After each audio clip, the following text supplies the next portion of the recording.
Hello, everybody. Welcome to Cub Chat Live. Anthony, I want to give a special recognition to Patricia, who I think had one of the earliest comments we've ever had. Right. Patricia, it's so good to see you 5 minutes before the show started. It's so great to see you, Patricia. Welcome to Cub Chat Live. Hey, Rich, good to see you. Rusty, good to see you.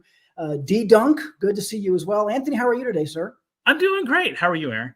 I'm doing great. Thanks. Today's show, we're talking about some of the Cub Scout requirements that I'd be honest with you, I didn't realize this. They're actually kind of designed to be completed at home. They are great activities to do at home with parents. Anthony, just give us an idea of what those activities are and what's the purpose of having some that are designed to be able to be done at home. Yeah. So we talked last week. We talked about methods of Cub Scouting.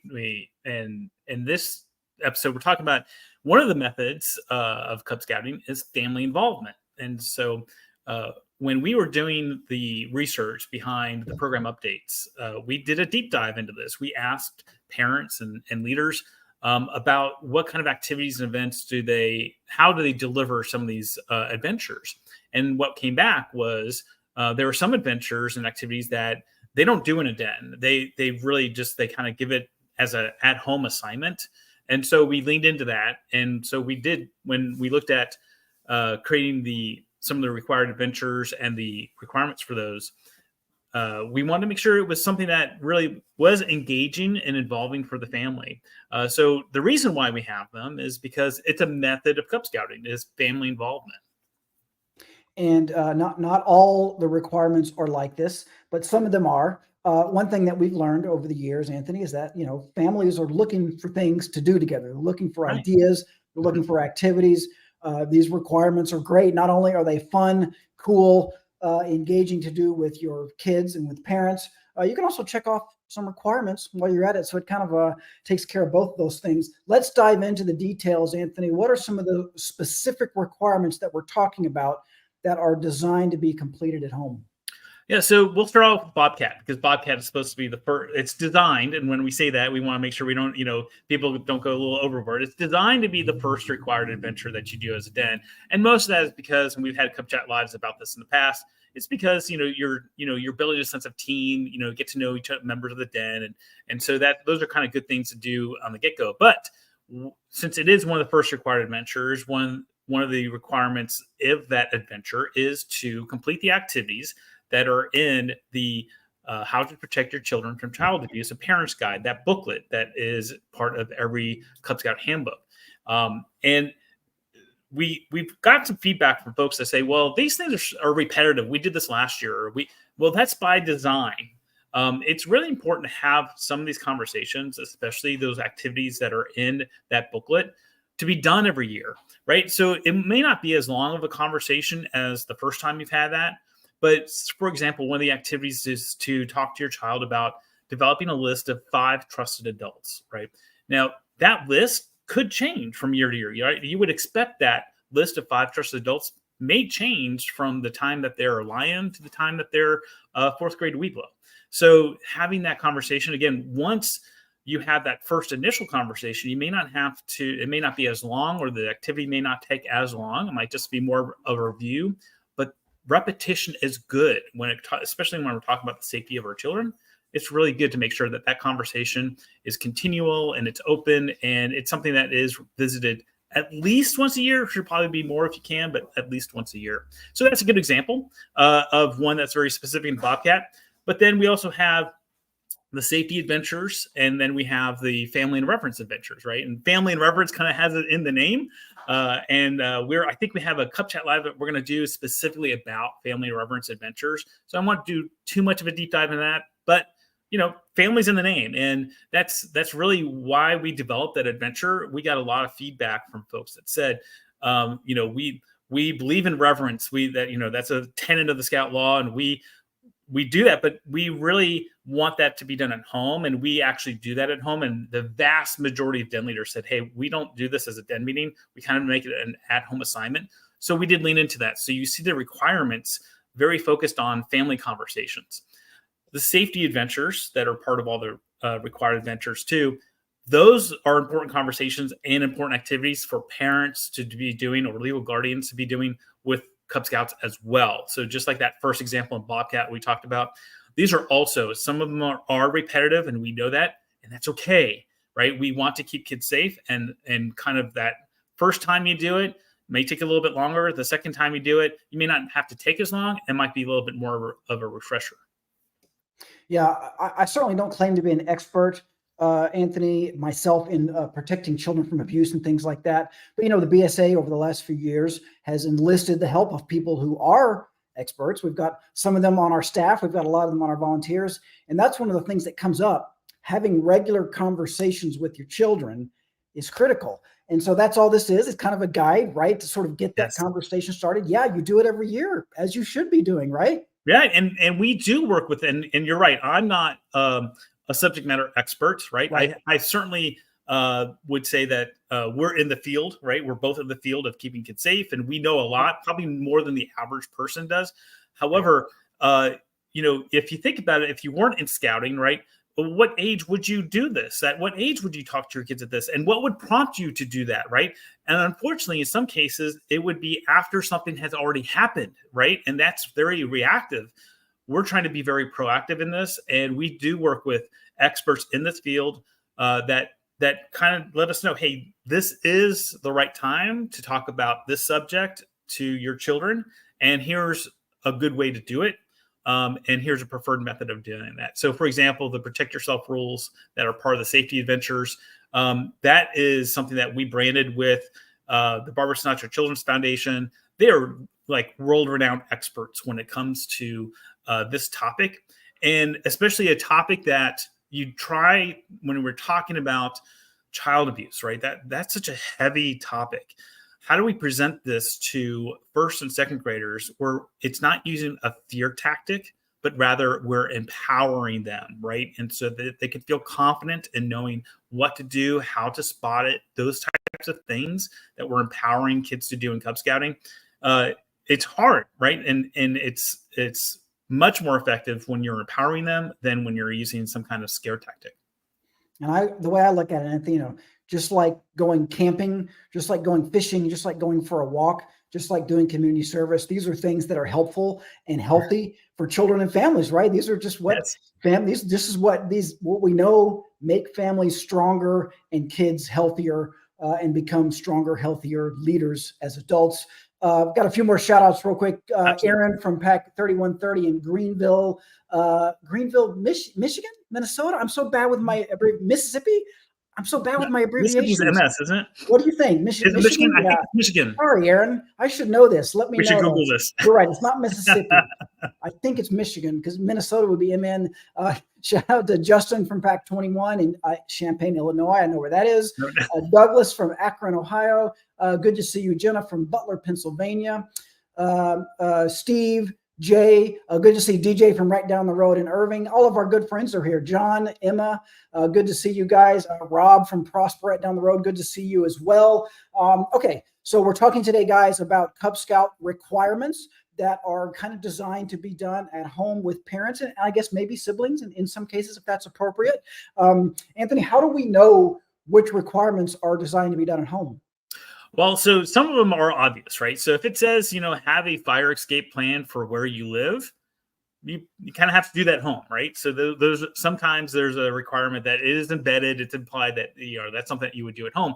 However, we did call this out in each of the handbooks. So there's a chapter in every handbook that is called Essential Cub Scout Family Activities, where we specifically call out those requirements that are really designed to be done at home. Now, we do not just for the required adventures because you can kind of really go down a rabbit hole if you start talking about what elective adventures and requirements and elective adventures could be done at home, which should be done at den.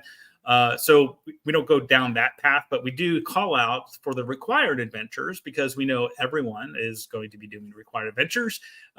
Which of these requirements should be or have to be done at home. And so in each handbook, it's called Essential Cub Scout Family Activities. In the Lion and Tiger Adult Partner Guides, it's in there. And it's funny because when we first came out with those books, we had some folks that were chatting and said, they're missing the requirements for Bobcat and not realizing that. No, we're just calling out the activities and requirements for Bobcat that should be done at home. And then later in the book, there is the full length of all the requirements for Bobcat and the safety adventures and the family and reverence adventures, which are really the three adventures, the required adventures across all the ranks, in which there's a heavy concentration of things that are done at home.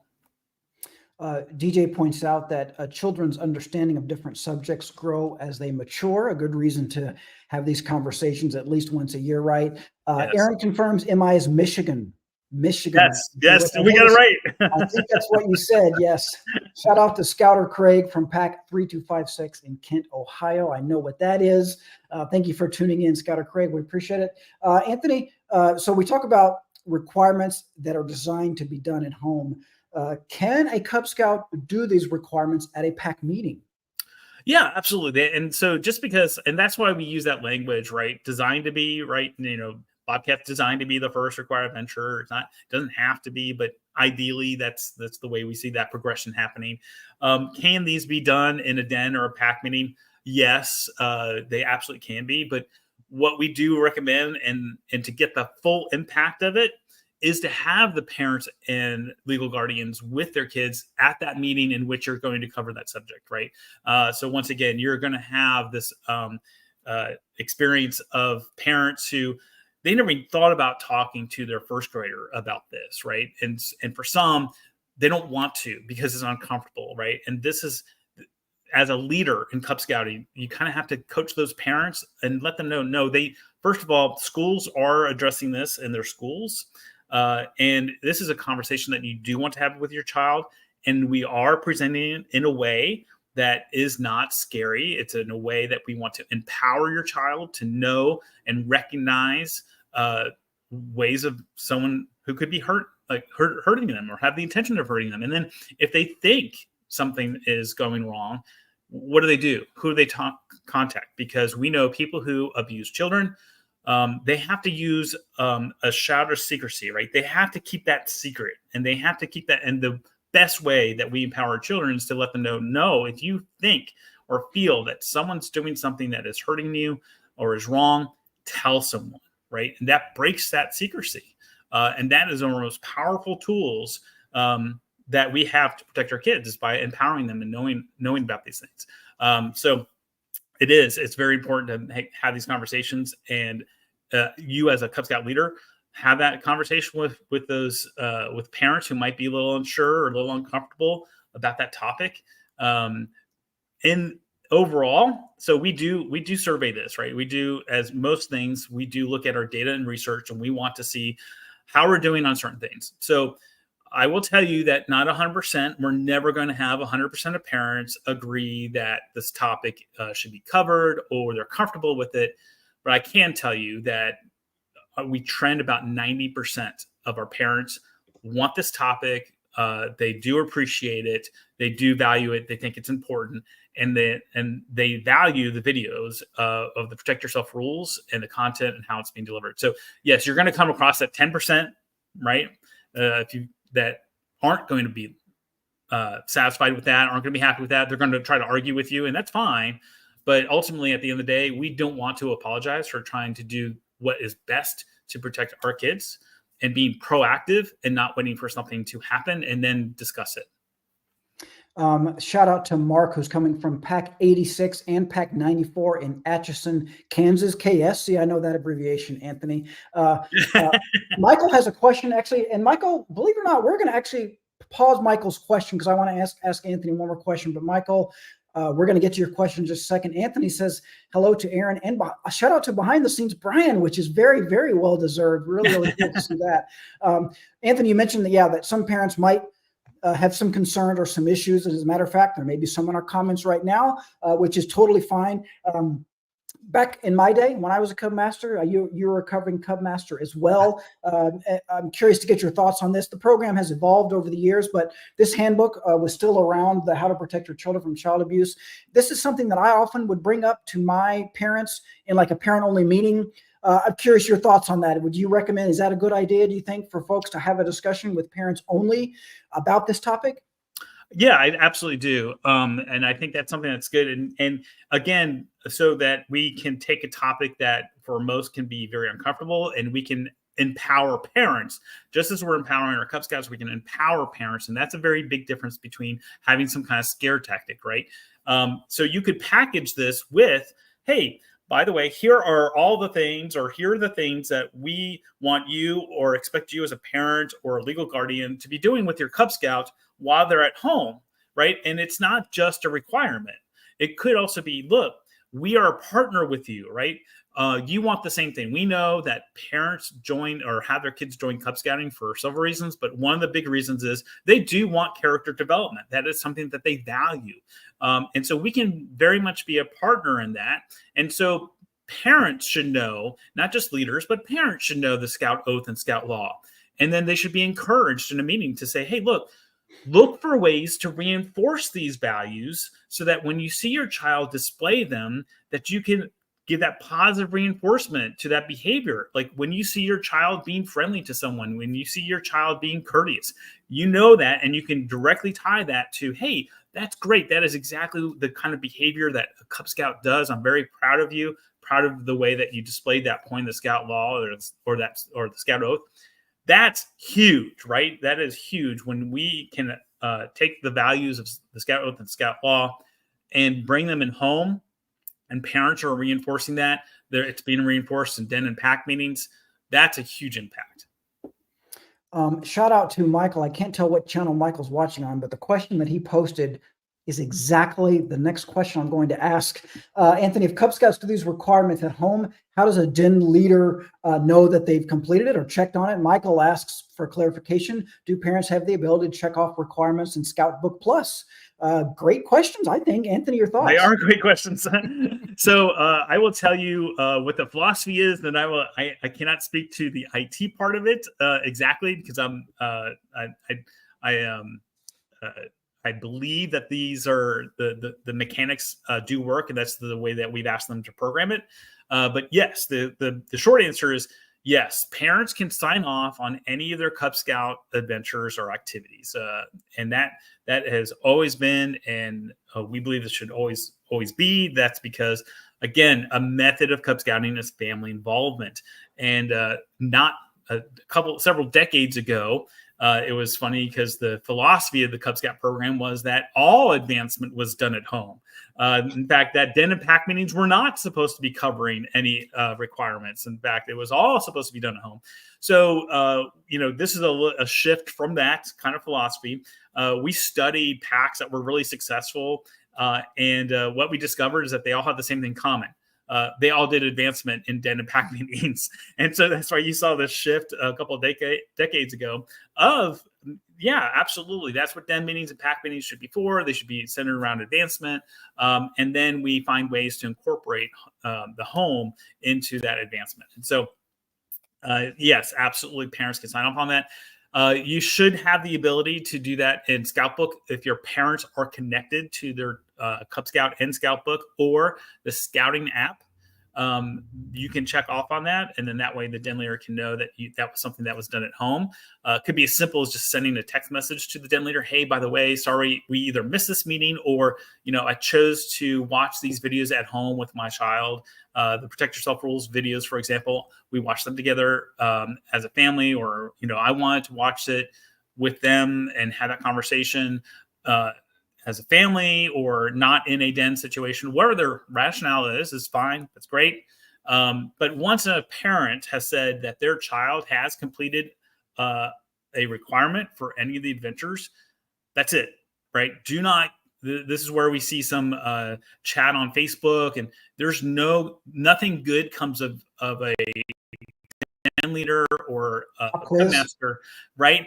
Challenging the parent and saying, well, you're lying. Oh, you didn't really do that at home. And questioning whether that was done, right? At the end of the day, right, if the parent says they did it, they did it. Now, if you feel compelled that you want to review something that was an at-home activity with your den and pack, absolutely, right? But you can't keep it from them. In other words, you can't say, well, since you didn't do the advancement or the requirement in the den meeting, we're not going to count it. That's not very productive at all. Right, exactly. And it's a difference between Cub Scouts and the older programs in Scouts BSA, I learned one time that, you're not allowed to sign off requirements for your own kid. It's a different culture. It's a different attitude, right? They're older. The Cub Scout motto is do your best. Yeah. So let's just address that real quick. The appropriate response when a parent either checks off a requirement themselves or tells a leader that their child has completed a requirement, the appropriate response from the den leader or the Cub master or whoever advancement coordinator is to say, got it, just confirm that it's in the system. And that's basically it. Am I right? Yep. That you're right. That's absolutely it. And again, if it's a topic that is a skill development or something that might be later on to another activity, absolutely review with the den, right? And just because the child can't remember how they did it in the den meeting from when they did it at home, doesn't mean that they didn't do it at home, right? Sometimes you're talking about second graders and third graders, right? They can't remember, to put their shoes away, right? Don't think that because the child can't recall information that the parent said that they did at home is any indication that they didn't do it at home, right? So again, for some of these things, absolutely a little review at the den meeting or pack meeting is perfectly fine, but don't hold that as, you have to do it in front of the leader and hold that strictness to it. That's not really the mission there. I would say, as we're talking about this, that yes, you can do some adventures with your family, right? And that's certainly encouraged. But have a conversation before you start working on adventures with your Cub Scout pack, right? And have a conversation, because I know that as a recovering Cub master, we kind of talked about this, was how many adventures can you do in which the pack is going to provide the adventure for that, right? The recognition for that, right? So if we budgeted 10 adventures for each Cub Scout, right, it really breaks the bank if everyone goes out and does 20, right? And so having that conversation ahead of time, right? And also as a parent, realizing that the pack does have a budget, right? They don't have unlimited funds. They don't have unlimited supply of adventures. They have to buy them. That maybe there's an agreement that after so many adventures, then the parent is responsible for buying the adventure, and it will be presented at the den or pack meeting or wherever it might be, if it's something that was done at home. Yeah, I think when it comes to doing these types of things at home, what we're really doing is we're sort of building habits. We're developing character and decision-making, leadership skills, not necessarily memorization skills, right, at this age. Shout out to Tiffany from Pack 39 in Colorado, Stephen from Rentham, Massachusetts. I know what MA stands for, Anthony. And again, we're talking today about requirements that are designed to be completed at home. Anthony kind of hinted at this a second ago. One extra question I might have for Anthony today is, if your child is sick and misses a den meeting in which the other kids are completing requirements, obviously you're allowed to do those requirements at home too as well, right? To make up for that. That's encouraged. Yes, absolutely. Right. And again, we want everyone to have a positive experience, right? So this is a different philosophy than some other programs that your child might be involved in, right? So, and I don't want to say I'm going to pick on sports, but sports is sometimes a good example. As they get older, right, the coach may say, well, if you miss practice, then you can't play in the game, right? That's not Cub Scouting. That's not what we're about, right? So you do want to be accommodating, especially if a child's sick, right? That's a no-brainer. But what if they do have to make a decision between, hey, look, if I don't go to practice or if I don't play in this game, I can't participate later down the road. Yeah, be accommodating with them. Talk to the parents. Say, hey, this is what we plan to do at the den or pack meeting that they're going to miss. And you can do this at home. If you need some help or coaching from me, let me know. Here's some resources, right? That's the great thing about the den meeting resources being online on scouting.org. The parents can see it, right? So you can easily just email that link to that adventure or even that specific activity that you were going to do, and boom, the parent can see right there, okay, that's how I do this, right? This is how we can do this at home. So it really makes it accessible by providing those resources on scouting.org, and it's open source. You don't need a username and password. And that's partly that design, right? To make it easier for parents to help out for a den meeting, but also if you missed a meeting, here you go. Here's what we did. We have somebody watching from Lancaster, California. First name Troop. Last name 391, Troop 391. That's fine. I love it.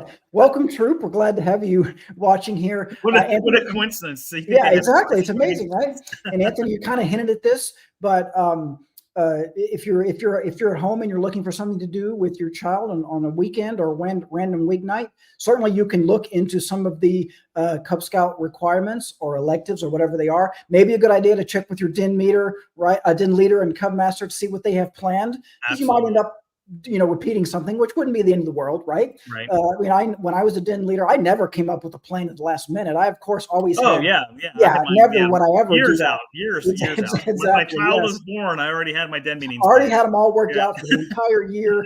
But yeah, maybe check and see with your den leader.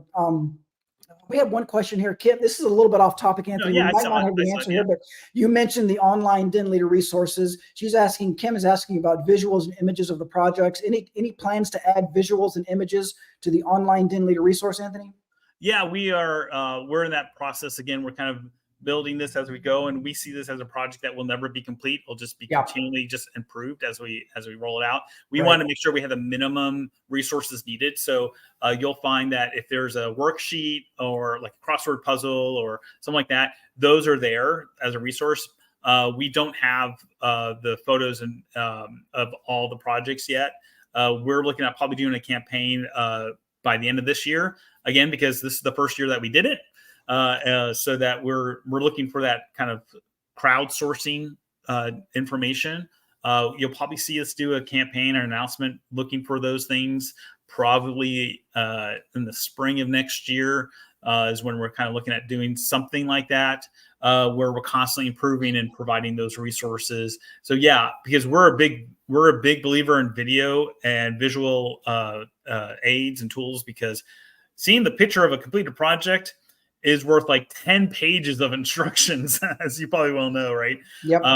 But I will also call out, so we've had a handful, literally just a handful of these, but on every page now, on the left-hand side, you'll see a little box that says feedback, and we are looking at those. So please make sure to use that. You can give us a quick little rating of that adventure or activity. You can give us a quick little feedback about that. Or if you find an error or a mistake, like for example, we've had about 4 that have been noticed since we launched, that the link for that resource, that PDF file or the crossword puzzle or whatever it was missing. Well, we just didn't link it up. We had 1,500 pages, and so if we missed 5, I think that's a pretty good ratio. We're not going to, we know we're not perfect, but we do want to know when it happens, and so we've been able to fix those errors when they've been reported to us within about 12 hours. And if you can give us, on the weekend, maybe 12 hours, but it's usually one of the things that when we get that report, we get an instant email.